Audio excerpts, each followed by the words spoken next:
At first sight, there is only an old building, a silent vestige of a nearly forgotten past. What's harder to see is the network of roots that spread out beneath its foundations. Those roots once drew from the soil, the river, the ocean, and continents beyond, from the backbreaking labors of untold thousands, and pushed it into blooms of cotton, rice, and sugar cane. They made necessary a building like this, and they wove the building into an intricate web of place, history, and meaning that stretches wide beneath McIntosh County. Invisible roots are hard to see, but they pulse still, the same as they have for centuries, and they have stories to tell. Construction began on this building in 1813. It was one of only 3 structures to survive the burning of Darien during the Civil War. Before the war, it was a cotton warehouse and a ship's chandlery, part of a network of commercial structures that stretched along the waterfront, where the Altamaha River deposited the agricultural bounty of a vast hinterland and sent it out into the Atlantic basin. Cotton, rice, and sugar made some very rich. They made the lives of others much harder. The roots beneath this building reach out across the Altamaha Delta and connect it to the massive land holdings of Thomas Spalding. Spalding owned most of Sapelo Island and an inland plantation that he named Ashantilly, after his family's ancestral barony in Scotland. It was at Ashantilly that Spalding wrote his recollection of sitting on his grandfather's knee and hearing stories of when, as he phrased it, there were giants in Georgia. He meant men like his grandfather, John Moore McIntosh, and General James Oglethorpe. Likely he did not imagine that he was one of them too. Yet by the end of his life, in 1851, Spalding was one of the richest men in the state, owned thousands and thousands of acres, and hundreds of human beings.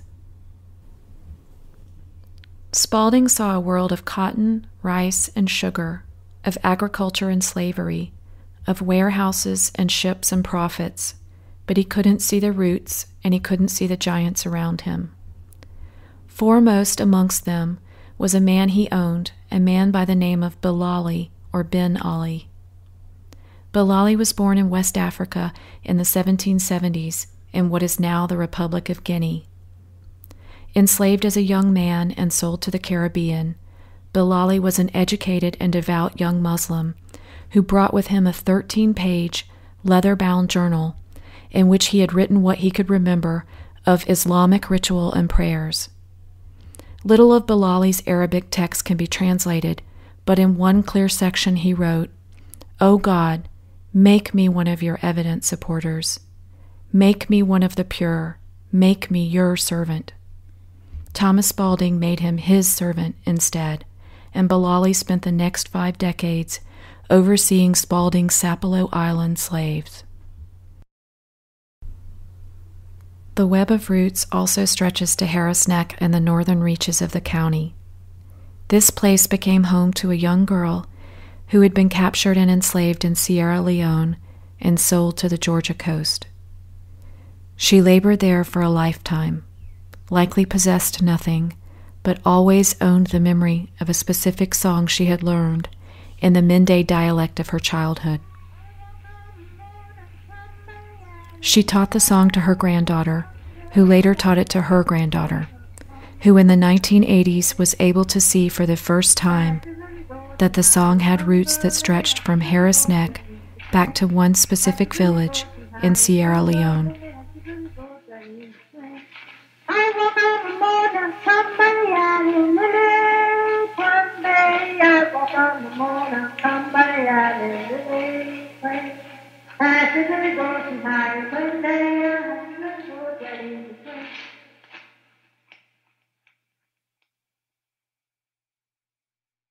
The old building in front of you was once a warehouse for cotton, but is now a repository of memory and a reminder that there are roots that run deep beneath our feet.